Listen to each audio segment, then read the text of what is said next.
Start करते हैं। तो आज जैसे प्रॉमिस था कि हम लोग अपना प्रीलिम्स 2025 का जर्नी स्टार्ट करते हैं। सेशंस फर्स्ट सेशन होगा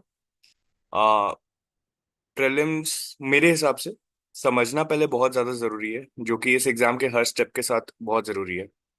तो तैयारी में कूदने के पहले एक दो सेशंस मुझे ये लगेगा आपको समझाने में कि प्रीलिम्स का माइंडसेट क्या है, एंड एक्चुअली में अगर करना है ऐसा प्रीलिम्स करना है कि कॉन्फिडेंटली एग्जाम हॉल में रुक रहे हैं एंड जा रहे हैं उसके एंटर करके, एंड प्रीलिम्स देते वक्त ये फील नहीं हो कि होगा कि नहीं होगा, मतलब it should be a done deal, वैसा टाइप का। तो आज के सेशन में मैं माइंडसेट और इनिशिएशन डिस्कस करूंगा कि माइंडसेट कैसा होना चाहिए प्रीलिम्स के लिए, एंड हल्का से इनिशिएट करूंगा कि क्या करना चाहिए क्या नहीं करना चाहिए। दो तीन सेशंस और करेंगे जिसमें हम लोग ये सब भी डिस्कस करेंगे कि कुछ लोग ऐसे क्यों होते हैं कि जिनका छः छः बार प्रीलिम्स नहीं निकलता है, या पांच बार नहीं निकला, लास्ट बार किसी तरह निकल गया एंड देन मेंस रेडी होते हैं। एंड कुछ लोग ऐसे होते हैं जिनका हर बार निकलता है और बहुत अच्छे से धूमधाम से निकलता है, मतलब फॉरेस्ट कट ऑफ के साथ निकलता है या इन जनरल भी निकलता है बिना ज्यादा एफर्ट्स डाले।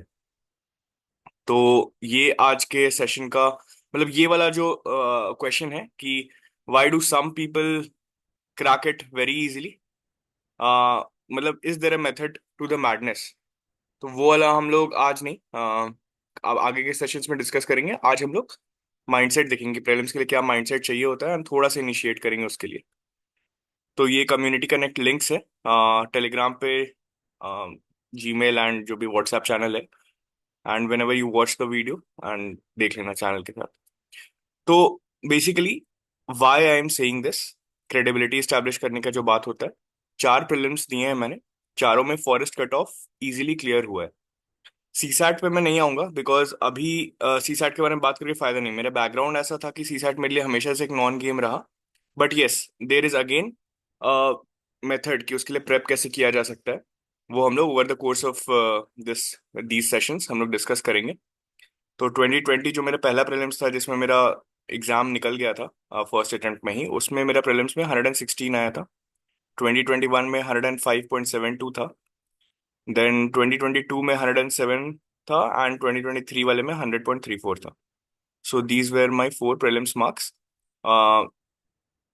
जितना भी फर्स्ट प्रीलिम्स के लिए बहुत ज्यादा एफर्ट्स डाला गया था, which is the 116 which you see, and उसके बाद फिर ग्रेजुअली ऐसा स्टेट हो गया था कि 10-15 दिन में भी पूरा प्रीलिम्स का प्रेप हो जाता था।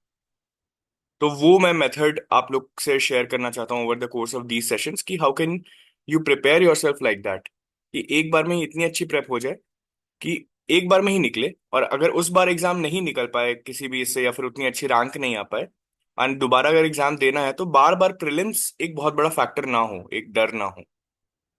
तो ये ऑब्जेक्टिव है। प्रीलिम्स 2024 का हमने बहुत डिटेल्ड एनालिसिस किया था, उसके मैंने वीडियोस भी डाले थे, बट अनफॉर्चुनेटली वो चैनल टेक डाउन कर दिया गया था। तो इसको फिर से हम लोग डिस्कस करेंगे again over the years, over the coming sessions. तो इसमें हम देख सकते हैं कि स्टैटिक सब्जेक्ट्स जो बोलते हैं, geography, science and tech, environment and agriculture, polity and economy, इसका बहुत मेजोरिटी चंक रहता है। एंड हिस्ट्री में जो हम लोग बहुत भागते हैं उसमें इस बार कम ही आया था, नहीं जनरल भी मतलब 9-10 क्वेश्चन से ज्यादा नहीं रहते हैं। आर्ट एंड कल्चर के भी 5 क्वेश्चन रहते हैं। तो अगर सिर्फ इस ब्लॉक को हम लोग देखें तो मान के चलिए कि प्रीलिम्स के 80% ऑफ क्वेश्चन यहाँ से कवर हो जाते हैं। एंड इस 80% में से static portion is what is important, कि मतलब हमारा इसमें जो स्टैटिक क्वेश्चन है अगर उसको सही कर लेते हैं तो फिर प्रीलिम्स निकल जाता है। तो ये मैंने हाईलाइट कर दिए थे 5 कोर्स पिलर्स जो होते हैं, 5 कोर सब्जेक्ट्स जो होते हैं प्रीलिम्स के, उनका वेटेज क्या होता है। और उसमें अगर आप लोग देखेंगे कि इजी एंड मॉडरेट का लेवल भी बहुत ज्यादा है, मतलब डिफिकल्ट क्वेश्चंस इससे कम ही आते हैं। तो दैट्स वाई ये बस छोटा सा एनालिसिस था, इसको और आगे हम लोग डेल्व इन करेंगे। ये मैंने पूरा एक एनालिसिस करके दिया था कि ज्योग्राफी से कितने आए थे, कितने इजी थे, कितने मॉडरेट थे, कितने डिफिकल्ट थे। तो let's say 56 question easy and moderate वाले हैं जो कि आपके स्टैटिक से हो रहे हैं। तो 2024 में अगर 95 भी गया होगा कट ऑफ, अगर ये 56 क्वेश्चन में कोई 50 क्वेश्चन भी सही कर लिया, या 50 छोड़िए 40 क्वेश्चन सही कर लिया, एंड बाकी 44 क्वेश्चंस में अगर वो 20 क्वेश्चन सही करता है, तो he is comfortably in prelims. ये मैं मान के चल रहा हूँ कि 100 के 100 उसने अटेम्प्ट किए होंगे। तो दिस इज द गेम। तो ये गेम समझना बहुत जरूरी है। तो सबसे पहले कंपोनेंट क्या होता है सीएससी का, मतलब ये सब नहीं, सोर्सेज भी डिस्कस करेंगे एंड कैसे पढ़ना है क्या पढ़ना है वो सब भी डिस्कस करेंगे, बट पहले ये समझना बहुत जरूरी है कि प्रीलिम्स का अगर प्रिपरेशन करना है तो क्या क्या चीज सबसे ज्यादा इंपॉर्टेंट है। तो मेरे हिसाब से ये चार चीजें बहुत ज्यादा इंपॉर्टेंट है। पहला, एक्सट्रीम हार्डवर्क लगेगा आपको फर्स्ट टाइम, ठीक है। दूसरा, आपको अपना ब्रेड्थ ऑफ नॉलेज बढ़ाना पड़ेगा। तीसरा, आईक्यू लगाना होगा एंड क्रिटिकल थिंकिंग करना होगा। अगर आप ये सोच रहे हैं कि प्रीलिम्स का स्टेज सिर्फ rote learning and mugging up से हो जाएगा तो नहीं, नहीं हो पाएगा। शायद मेंस हो सकता है उससे, बट प्रीलिम्स तो नहीं हो पाएगा। आई थिंक मेंस भी नहीं हो सकता है, बट ठीक ठीक है। एंड एक single prelims copy consolidated notes वाली होनी चाहिए। जीएस के लिए भी, अगर सीसैट किसी का वीक है तो उसके लिए भी एक सिंगल कंसोलिडेटेड कॉपी का फायदा क्या होता है कि आप फर्स्ट टाइम एफर्ट डाल के वन टाइम इन्वेस्टमेंट से उसको बना लेंगे, एंड देन उसके बाद जो मैं बोल रहा हूँ कि 10-15 दिन में प्रीलिम्स का प्रेप हो जाता था और उसके बाद भी फॉरेस्ट कट ऑफ धूमधाम से निकल रहा है, वो उस कॉपी की बदौलत होगा, क्योंकि उसमें आपके सारे स्टैटिक चीजें, जो भी आपने गलतियां की टेस्ट सीरीज में, both in static and current, वो सारे करंट नहीं, कंटेम्प्रेरी चीजें वो सारे नोटेड डाउन होंगी, जिसको आप बार बार रिवाइज करेंगे।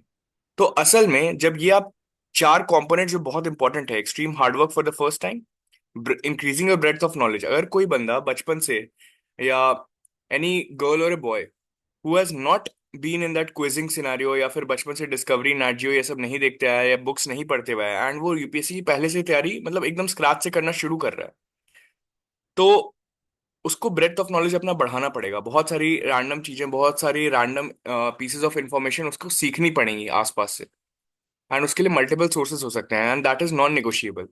बिकॉज प्रीलिम्स में क्या होता है कि हमेशा आपको 30 से 35 क्वेश्चन, अगर बहुत अच्छी प्रेप है तो आपको एकदम श्योर शॉट आ रहा होगा। बाकी जो 70-75 क्वेश्चन हैं, उसमें आपको कहीं ना कहीं, कहीं आपका ब्रेड्थ ऑफ नॉलेज, कहीं कुछ सबकॉन्शियस में आपके होगा, वो काम आएगा। या फिर जो आप पूरा प्रोसेस अभी करेंगे पढ़ाई का, उसके थ्रू आपका कुछ लेटरल नॉलेज डेवलप होगा, यूपीएससी की साइकोलॉजी का आपको ज्ञान होगा, एंड उसके थ्रू आप गेसिंग अपना स्ट्रॉन्ग कर पाएंगे। बट ये ब्रेड्थ ऑफ नॉलेज एक बहुत की कंपोनेंट है। एक एग्जांपल देता हूँ। 2021 या 2022 में एक वाइल्ड लाइफ सैंक्चुरी के बारे में पूछा गया था, जो कि अशोक था या अशोका था, मुझे नाम एग्जैक्टली याद नहीं आ रहा है। बट मैं मतलब उसके थ्रू ट्रैवल किया था जब मैं उत्तराखंड में था। तो just because I had travelled through it, तो मुझे वो इन्फॉर्मेशन थी। उसी तरह वैली ऑफ फ्लावर्स में ट्रैवल किया हुआ था पहले, तो वो इन्फॉर्मेशन थी। तो पॉइंट ये है कि यूपीएससी में बहुत सारे क्वेश्चंस ऐसे होते हैं जो आप लाइफ में कभी कुछ किए होंगे तो वो कहीं पे यूज हो जाएगा। तो इस that's why that breadth of knowledge is very important. जैसे पद्मावत मूवी के हेल्प से एक यादवास ऑफ देवगिरी वाले पॉइंट से क्वेश्चन सॉल्व हुआ था। आईक्यू एंड क्रिटिकल थिंकिंग में क्यों बोल रहा हूँ कि हर क्वेश्चन एक अपने आप में एक पजल है। Basically you have 100 puzzles in front of you. तो आपको हर क्वेश्चन के साथ लड़ना है, उस पजल को सॉल्व करना है, उसके लिए दिमाग तो लगाना होगा। तो यू कैनॉट से दैट कि ये तो पढ़ा नहीं तो इसको छोड़ते हैं आगे बढ़ते हैं। मतलब अगर आप एग्जाम में ये सोच के जा रहे हैं कि जो पढ़ा है या फिर जिसके बारे में कुछ भी पता है या कभी सुना है उसी को अटेम्प्ट करेंगे, तो एग्जाम नहीं निकल रहा। एंड वो और डेंजरस भी है। अगर मान लीजिए आपको लगता है कि आपने किसी चीज के बारे में पढ़ा है, लेकिन एक्चुअली में यूपीएससी के किसी भी क्वेश्चन में जितने आजकल पार्ट्स पूछने लग गए हैं, वो 4 पार्ट्स एंड उसके बाद जो चार ऑप्शंस हैं, आप कितना भी पढ़ लीजिए, एकदम स्टैटिक चीज भी है तब भी आपको हर पार्ट या फिर हर चीज के बारे में नहीं पता होगा। तो वहां पे आपकी आईक्यू एंड क्रिटिकल थिंकिंग आपको हर क्वेश्चन में लगानी ही होगी। कई बार आपका ब्रेन आपको बोलेगा या फिर आपको ऐसा लगेगा कि नहीं ये तो मैंने पढ़ा है, ये मुझे आता है, लेकिन असल में आपको वो हाफ बेस्ड नॉलेज होगा, which is even more dangerous. And hence, I think we should always rely on our critical thinking and IQ during the examination, which is developed through extreme hard work and breadth of knowledge. और बहुत की component मेरे लिए, मैं बार बार इस चीज को retreat करूंगा अपने सारे सेशंस में आगे के प्रोसेस में, कि एक सिंगल प्रीलिम्स नोट्स कॉपी बनाना, एक कंसोलिडेटेड नोट्स कॉपी बनाना शुरू करना होगा। अब उस नोट्स कॉपी में क्या क्या चीज जाएगा वो हम लोग डिस्कस करते हैं, ऐसे भी आगे भी करते आए हैं, अभी भी करेंगे। बट ये समझ में आया लोगों को जो मैं बोलना चाह रहा हूँ। जो लोग मेरे साथ जुड़े हुए हैं पहले से, उनको आई थिंक थोड़ा मोटा मोटा ये आइडिया होगा मैं क्यों बोल रहा हूँ ये सारी चीजें। Because you have been in that paper solving session with me, वहां आपको ये दिखा होगा सामने। Just give me yes no कोई भी। ओके, यस ठीक है। तो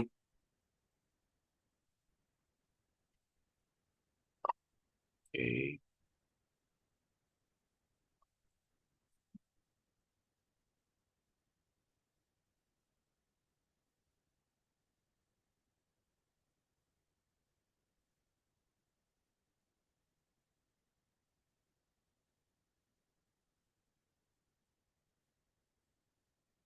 ठीक है। तो ये समझ में आ गया। अब ये जो चार कंपोनेंट्स हैं, बहुत इंपॉर्टेंट कंपोनेंट्स प्रीलिम्स की तैयारी के लिए, उसमें तीन चीजें हैं जो पूरा बेस बनाएंगी इन चार कंपोनेंट्स को कंसोलिडेट करने के लिए। एक आपका आईक्यू, दूसरा रोट लर्निंग करना ही पड़ेगा। एंड ऐसा वैसा नहीं, बहुत सारी चीजें हैं जो आपको याद होनी चाहिए, जो आपको पता होनी चाहिए। एंड इस बार 2024 में, जिसमें यूपीएससी ने बहुत सारे क्वेश्चन एकदम बेसिक सोर्सेज जैसे एनसीईआरटी ज्योग्राफी से उठा के पूछे थे, अगर आपको चीजें नहीं याद हैं, आपने कहीं नोट करके नहीं रखी है, उसको बार बार नहीं पढ़ा है, तो बहुत इजी चीजें जो कि लॉजिक से पता होना चाहिए था आपको, बाद में लगेगा ऐसा, लेकिन वो आप गलत करके आएंगे। तो rote learning is also very important component because you have to cover a huge breadth of knowledge and revisions.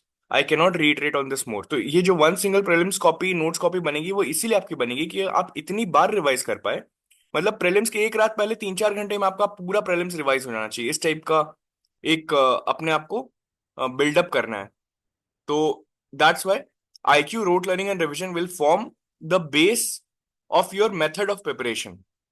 And the components of your preparation would be putting extreme hard work, trying to increase the breadth of your knowledge, applying IQ and critical thinking to everything which you do, and trying to make one single prelims copy, which will be your consolidated preparation.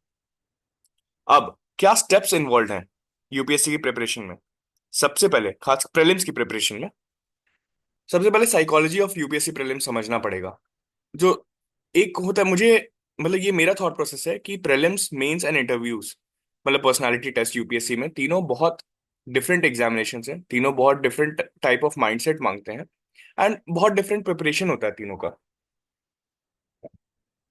Yes, this is right कि if you prepare well for mains, जैसे मैंने ideal mains वाला video डाला था, ideal mains aspirant कौन होता है, अगर वैसा कोई आइडियल मेंस प्रेप कर रहा है तो ऑफकोर्स उसका बहुत सारा चीज प्रीलिम्स का कवर हो जाएगा इन टर्म्स ऑफ स्टैटिक। लेकिन क्या उससे वो प्रीलिम्स रेडी हो जाएगा? मेरे ख्याल से नहीं, उसको प्रीलिम्स स्पेसिफिक भी कुछ तैयारी करनी पड़ेगी। उसी तरह अगर आप प्रीलिम्स के लिए बहुत अच्छे से एकदम सारा जो भी मैं चीजें बता रहा हूँ, आगे बताऊंगा, आप वो सब कर लेंगे, आपकी नोट्स कॉपी एकदम कंसोलिडेट रहेगी, तो क्या उससे आप बहुत अच्छे से मेंस रेडी हो जाएंगे एंड मेंस निकाल लेंगे धूमधाम से? नहीं। तो understanding psychology of each step of this examination will help you get a good rank. And prelims का साइकोलॉजी समझना बहुत जरूरी है। एंड ये साइकोलॉजी समझेंगे कैसे? तो यूपीएससी को ही देख के, मतलब उसकी पीवाईक्यूज को सॉल्व करके, किस जगह पे वो गलतियां कराता है, कैसे स्टेटमेंट्स को सही करता है, किस टाइप का वो नॉलेज मांगता है स्टैटिक सोर्सेज से। अगर कोई चीज नहीं आते हैं तो उसमें हम लोग को सोचना कैसे एग्जाम हॉल में, ये सब चीज का आंसर खुद यूपीएससी के ही क्वेश्चंस को सॉल्व करके मिलेगा।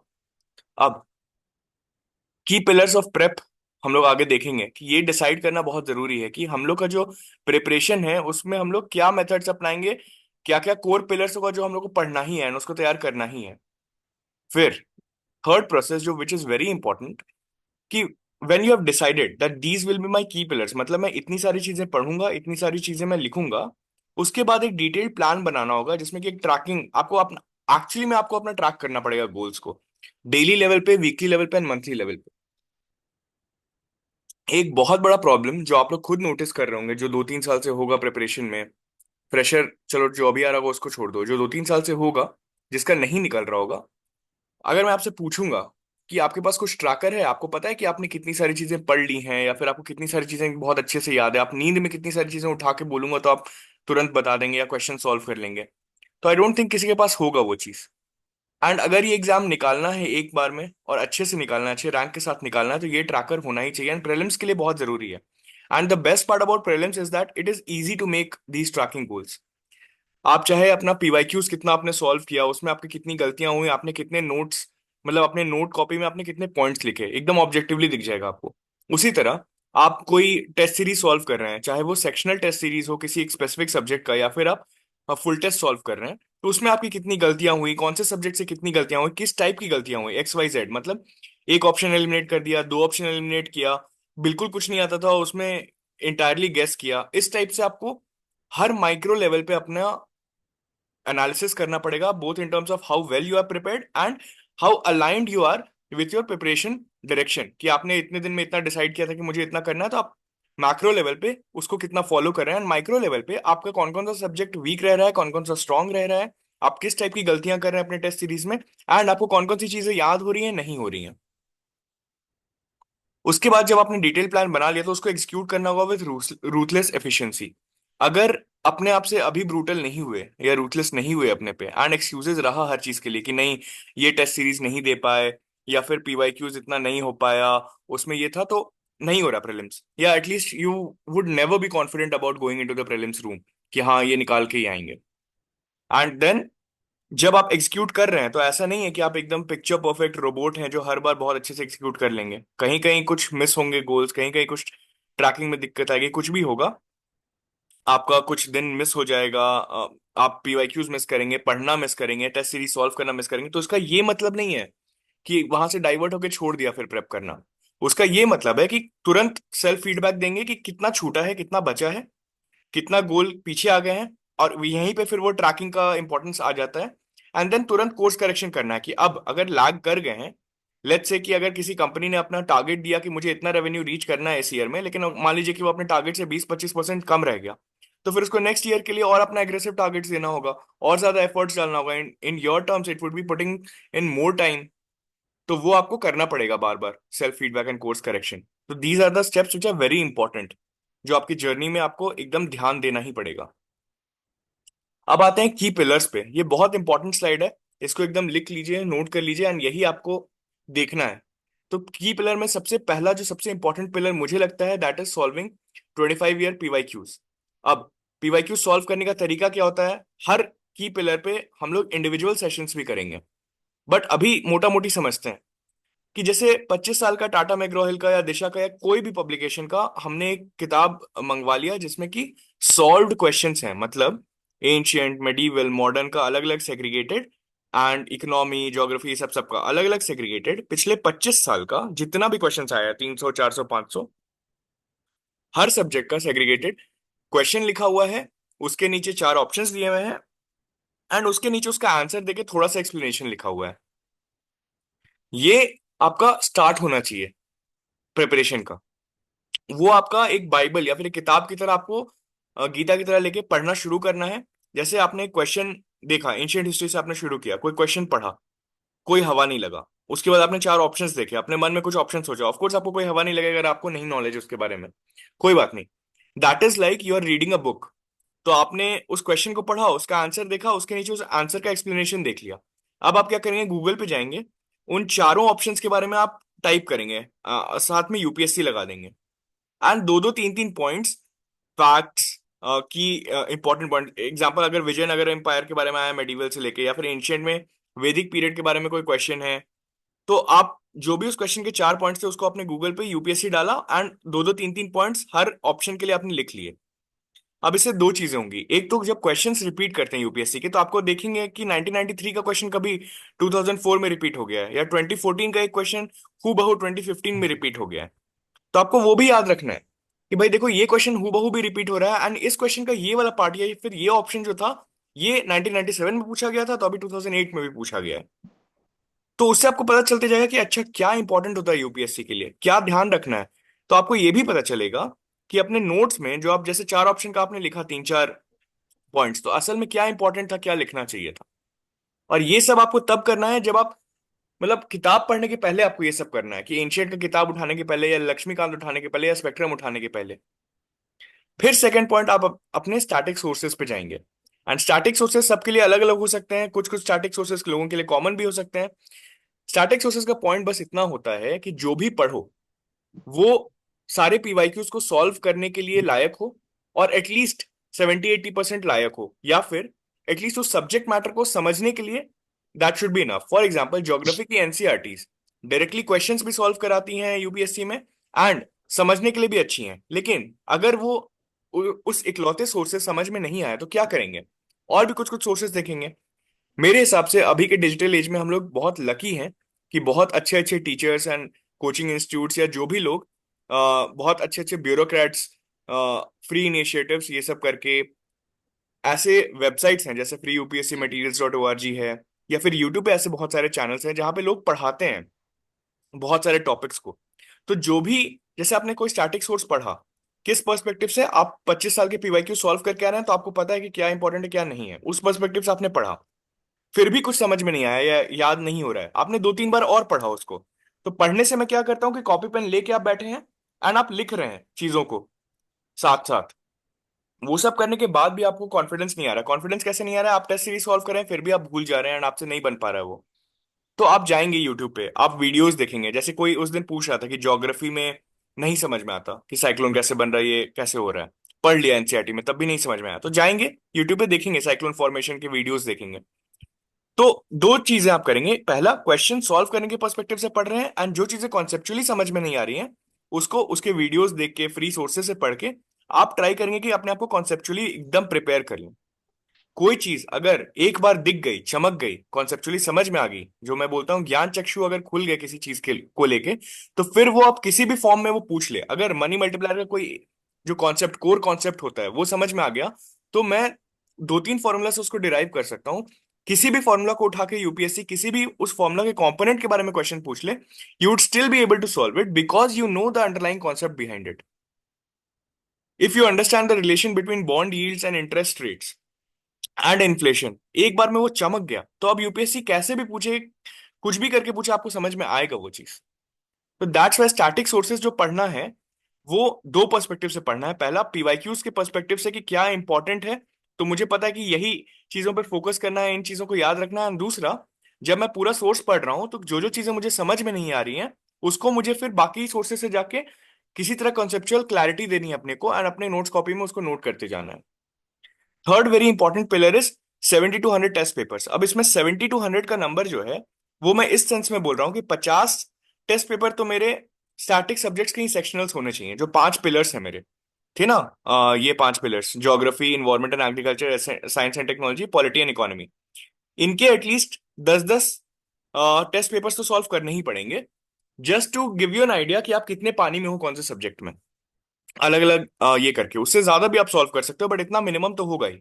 तो लेट्स से आप अपना फर्स्ट इकोनॉमिक्स का आपने सॉल्व किया या फर्स्ट इन्वायरमेंट का सॉल्व किया एंड 100 में से 90 गलत हो गए, तो आप 90 पॉइंट्स का 90 × 4, दैट इज 360 to 370 पॉइंट्स का आप नोट्स बनाएंगे अपने कॉपी में कि ये गलत हुआ, उसका सोल्यूशन ये होना चाहिए था। कोई क्वेश्चंस हो सकता है जो आप गलती से सही कर दें, उसको भी गलती ही मानना है क्योंकि वो आपको नहीं आता है। तो टेस्ट पेपर्स को अपना नॉलेज इन्हांसमेंट के तरीके से सोचना है। टेस्ट पेपर्स को कभी भी कितना नंबर आया और डिसुएड होने के लिए नहीं सॉल्व करना है, उसको नॉलेज इन्हांसर्स, वो भी आपका एक बुक है जो आपका नॉलेज इन्हांस करने में हेल्प करेगा, उस तरीके से सोच के उसको सॉल्व करना है एंड देन अपने प्रीलिम्स कॉपी में उसके नोट्स बनाते जाने हैं। एंड देन 20-30-40 फुल टेस्ट, जिसकी जितनी श्रद्धा हो, जो जितना कर पाए, जितना ज्यादा करोगे। तो बेसिकली ऑब्जेक्टिव क्या होना चाहिए कि शुरू शुरू में 100 में से अगर 80 क्वेश्चन गलत हो रहे हैं, 70 क्वेश्चन गलत हो रहे हैं, आप जब मार्च अप्रैल के तरफ पहुंचो तो एटलीस्ट 100 में से 60, ये 40 ही गलत होने चाहिए या 50 ही गलत होने चाहिए। क्यों होगा वैसा? कि प्रीवियसली आप जितने भी सॉल्व करेंगे उससे आपका नॉलेज बढ़ते जा रहा है, एंड चूंकि आप पीवाईक्यूज को बार बार पहले से सॉल्व करके भी आए हैं, बार बार आप उसको सॉल्व भी कर रहे हैं एंड स्टैटिक सोर्सेज भी पढ़ रहे हैं, तो आपका नॉलेज का ब्रेड्थ बहुत बढ़ चुका है, आपका क्रिटिकल थिंकिंग भी बढ़ चुका है। तो आप खुद ब खुद देखेंगे कि आपका टेस्ट पेपर्स में गलतियां कम होने लगेंगी एंड आप श्योर शॉट ज्यादा मारने लगेंगे। एंड नोट्स कॉपी, ये कंसोलिडेटेड नोट्स कॉपी अगर बन गई, आपको धीरे धीरे हल्का हल्का समझ में आ रहा होगा कि किस टाइप से मैं पॉइंट्स बोल रहा हूँ। किसी ने ग्रुप में पूछा भी था कि मैं अपना नोट्स कॉपी का एग्जांपल दूं, मैं बिल्कुल दूंगा। तो before that everybody has their own way. हो सकता है कि मैं किसी चीज को बहुत कंसाइज वे में 2-3 वर्ड्स में लिख दूं, किसी को उसके लिए पूरा सेंटेंस लिखना पड़े एंड 2-3 चीजें और उसके बारे में लिखनी पड़े। तो सबका बनाने का तरीका अलग हो सकता है। पॉइंट ये है कि इसको नोट्स कॉपी में eight the end of your preparation 12,000 से लेके 20,000 तक पॉइंट्स आपके हाथ से लिखे होंगे, एंड वो 12,000 से 20,000 पॉइंट्स आप 15-20 बार रिवाइज करेंगे प्रीलिम्स के पहले। तो कोशिश करेंगे कि कम से कम उसके 10,000 पॉइंट्स आपको याद रह जाए। एंड जब आप उस एग्जाम हॉल में जाएंगे तब आपके अंदर वो कॉन्फिडेंस रहेगा कि इस देश में 99% लोग का जितना प्रेप है उतना तो एटलीस्ट है आपका। जो हमेशा मैं आउटसाइड इन अप्रोच की बात करता हूँ कि जब प्रीलिम्स एकदम नया नया शुरू किया है किसी ने भी प्रेप करने, या फिर मान लीजिए कि कोई 2-3 बार भी दे चुका है प्रीलिम्स लेकिन आज से उसको ऐसा शुरू करना है कि भाई निकलना ही है प्रीलिम्स, इस बार कोई चांसेस रहना ही नहीं चाहिए, तो उसको भी मैं एक स्टार्ट अफ्रेश वाला ही इंसान मानूंगा। तो आउटसाइड इन अप्रोच लेना चाहिए। कोई भी एग्जाम, जीवन में कोई भी एग्जाम निकालना है, चाहे आईआईटी निकालना है, कैट निकालना है, यूपीएससी निकालना है, तो हमेशा आउटसाइड इन अप्रोच लेना चाहिए। दैट इज, पहले क्वेश्चन सॉल्व करो कि पहले क्या पूछा हुआ है उस एग्जाम में। ठीक है, अगर सॉल्व नहीं हो रहा है तो एटलीस्ट पहले क्वेश्चंस देख लो। जैसे अगर मेंस की भी तैयारी करनी है तो पहले क्वेश्चंस मेंस के पिछले 10-15 साल के क्वेश्चंस देख लो, ताकि पता तो चले कि पूछता क्या है, किस लैंग्वेज में पूछता है, क्या क्या पढ़ना होता है। तो प्रीलिम्स के लिए तो ये बहुत ही स्ट्रेट फॉरवर्ड है कि 25-30 साल के पीवाईक्यू से ही शुरू करना चाहिए। तभी मुझे पता चलेगा कि लक्ष्मीकांत में या स्पेक्ट्रम में या फिर इन्वायरमेंट की किताब में या फिर उनके वीडियोस में मुझे क्या चीजें पढ़नी है, क्या चीजें मुझे नोट डाउन करनी है, क्या चीजें मुझे याद करनी है। वरना अगर मैं 800 पेजेस का स्पेक्ट्रम, 600-700 पेजेस का लक्ष्मीकांत जाके दे दूं किसी नए बंदे को, तो उसको क्या समझ में आएगा, कैसे याद रहेगा उसको। And I think, I guess सब लोग ये प्रॉब्लम सही ही होंगे। कैन यू, मतलब कोई अनम्यूट करके बता सकता है ये प्रॉब्लम सहा है कि नहीं, कि अगर जस्ट आप लोग कूदे हैं एग्जाम में, इस एग्जाम के प्रेप में, without doing this, without having this outside in approach, तो क्या रहा है आप लोग का एक्सपीरियंस? कोई शेयर करो, कोई कुछ बोलो। मैं चार्ट्स नहीं देख पा रहा हूँ, बोल दो कोई, कोई भी बोल दो यार। ये सर, मतलब मेरे को याद है जब मैं शुरुआत, मतलब पहले तो गुड आफ्टरनून सर। हेलो। हाँ हाँ, बोलो बोलो। सर मतलब जब मैं पहले पढ़ता था तो उस टाइम मतलब मैं सब कुछ ही पढ़ रहा होता था लक्ष्मीकांत में, मतलब मेरे को कुछ भी आइडिया नहीं रहता था। एंड सब कुछ में याद कितना रहता था, एंड उससे क्वेश्चंस कितना बनता था? और सर क्वेश्चन मैं तो गलत चीज को याद कर रहा होता था। बताओ, कितने प्रीलिम्स दे दिए? सर मैंने अभी दिया था पहला, ट्वेंटी हम्म। फोर में। हम्म। तो ट्वेंटी मेरा फोर वही में ही दिया पॉइंट है सर। ना, इतनी बल्कि बल्कि बुक्स हैं, इतनी सारी चीजें पढ़नी है, पता कैसे चलेगा कि क्या पढ़ना है और क्या याद रखना है? तो यूपीएससी ही बताएगा कि क्या पढ़ना है और क्या याद रखना है। समझ में आ रहा है आउटसाइड इन अप्रोच में क्या बोलना चाह रहा हूँ? कोई भी यस नो बोल दो प्लीज, अगेन मैं यस चार्ट्स सर। नहीं देख रहा। Okay cool. तो जब हम यस सर। पीवाईक्यू से यस हम जब सर। स्टार्ट करते हैं, तो उससे ना हमें एक सेंस मिलता है about the important things. Important things क्या चीज का? Both what to study, what to remember, and then what to note down in my notebook.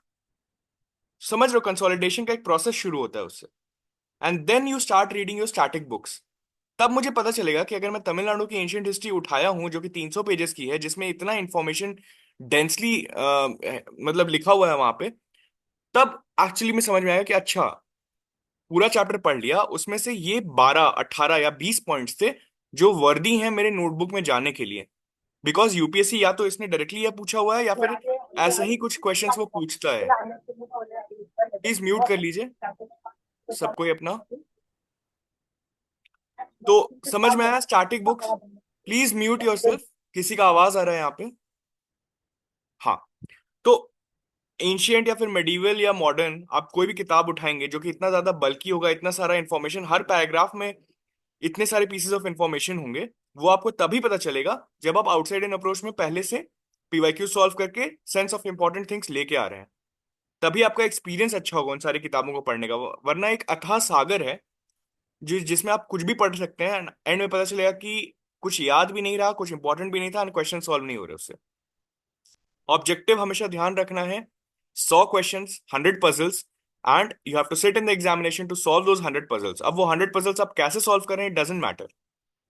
तो दिस इज दैट। अब मैं हमेशा बोलता हूँ कि एक्टिव लर्निंग करनी चाहिए। मतलब बैठ के कोई वीडियो देख रहे हैं या कुछ पढ़ रहे हैं, तो ऐसा नहीं है कि बस बैठे हुए हैं, देख लिया, पढ़ लिया, हाँ 8 घंटे बैठ गए किताब लेके, या फिर वीडियो देख लिया 1 घंटे का। नहीं, आज के बाद से हमेशा कॉपी एंड पेन अपने पास रखना है, अपनी नोटबुक पास रखनी है। तो एक जो प्रीलिम्स वाली नोटबुक है वो कंसोलिडेशन के लिए है, वो एकदम फाइनल वाली चीज है जो बार बार आपको हेल्प करेगी। तो जब भी आप कोई वीडियो देखने बैठे या कोई स्टैटिक बुक पढ़ने बैठे, तो एक और मतलब नोटबुक सॉर्ट ऑफ रखें जिसमें कि आप रफ फॉर्म में नोट्स लेते जाएंगे। जैसे वीडियो में कोई कुछ बोल रहा है तो आप उसको पॉज किया आपने and लिख लिया। उसके बाद आप उससे स्ट्रक्चर करके एंड शॉर्ट पॉइंट्स बना के अपने प्रीलिम्स कॉपी में ऐड करेंगे। ये पॉइंट समझ में आया लोगों को? डायरेक्टली अपनी प्रीलिम्स कॉपी को ही लेके कहीं पे भी अनस्ट्रक्चर्ड तरीके से उसमें कुछ नहीं लिखना है। तो उसके लिए सेपरेट नोटबुक, जैसे मान लीजिए कि अगर मैं पॉलिटी पढ़ रहा हूँ या एंशियंट पढ़ रहा हूँ, तो मैं एक कॉपी लेके बैठूंगा जिसमें कि अगर एक चैप्टर मैंने पढ़ा तो उससे मैंने 35-40 पॉइंट्स लिखे। फिर मैं जब अपनी प्रीलिम्स कॉपी में उसको कंसोलिडेट करने जाऊंगा तो उस 35-40 को मैं रिड्यूस करके या फिर उसको मैं किसी तरह कंप्रेस करके 18-20 पॉइंट्स ही लिखूंगा वहां पे। ये समझ में आया? अगर मैं कोई वीडियो देखूंगा तो लेट्स से कि उस वीडियो पे मैंने 1-2 पेजेस के नोट्स बनाए, मैं उसको फिर से डिस्टिल करके 3-4 पॉइंट्स में अपनी प्रीलिम्स कॉपी में ऐड कर लूंगा।